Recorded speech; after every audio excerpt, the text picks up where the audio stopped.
सास ने सिखाया बहुओं को सबक। लता जी के 3 बेटे थे। तीनों बेटों की शादियां लता जी ने बड़े चाव से की थी। लता जी अपनी जिम्मेदारियों से मुक्त हो गई थी और अब वह आराम से जिंदगी जी रही थी। कुछ दिन लता जी के बहुत अच्छे निकले, फिर जैसे जैसे समय बीता घर में कलेश बढ़ने लगा। अब रोज किसी न किसी बात को लेकर घर में कलेश रहता था। लता जी रोज रोज घर के इस कलेश से परेशान हो गई थी, लेकिन वह अब करे भी तो क्या करे, उन्हें कुछ समझ नहीं आ रहा था। एक दिन लता जी की अलमारी से उनका कीमती हार चोरी हो जाता है।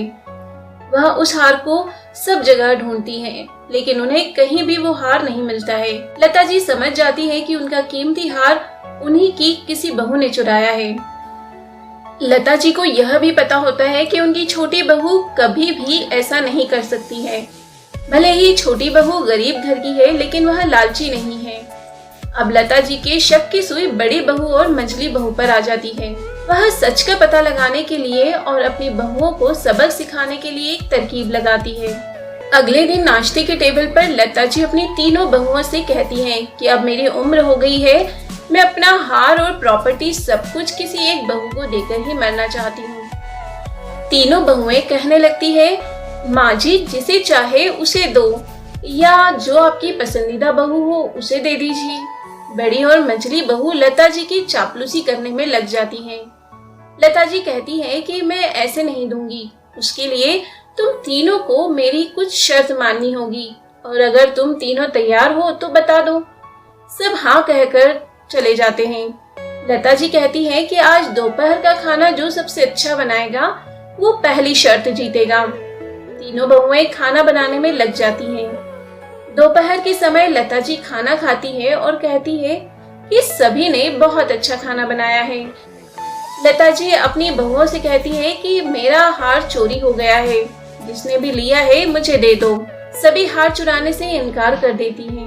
लता जी कहती है कि ये लो 3 लिफाफे, जिसके भी लिफाफे के अंदर कल सुबह काली पर्ची निकले वह चोर होगा।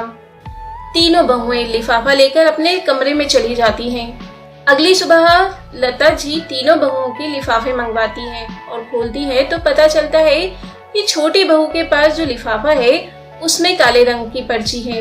लता जी समझ जाती हैं कि हार की चोरी बड़ी बहू ने की है, क्योंकि काले रंग की पर्ची वाला लिफाफा उन्होंने अपनी बड़ी बहू को दिया था और उसने डर के कारण यह लिफाफा बदल दिया है।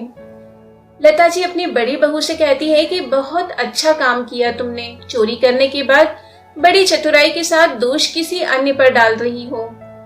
बड़ी बहू शर्म से आंखें झुकाकर लता जी से माफी मांगने लगती है। दोस्तों, ज्यादा लालच भी कभी कभी मुसीबत में डाल सकता है, इसलिए सदैव ईमानदारी का साथ दें। आज की कहानी आपको जरूर पसंद आई होगी। अपने विचार कमेंट बॉक्स में जरूर दें। इसी तरह की और भी कहानियां सुनने के लिए आप हमारे चैनल को सब्सक्राइब जरूर कर लें।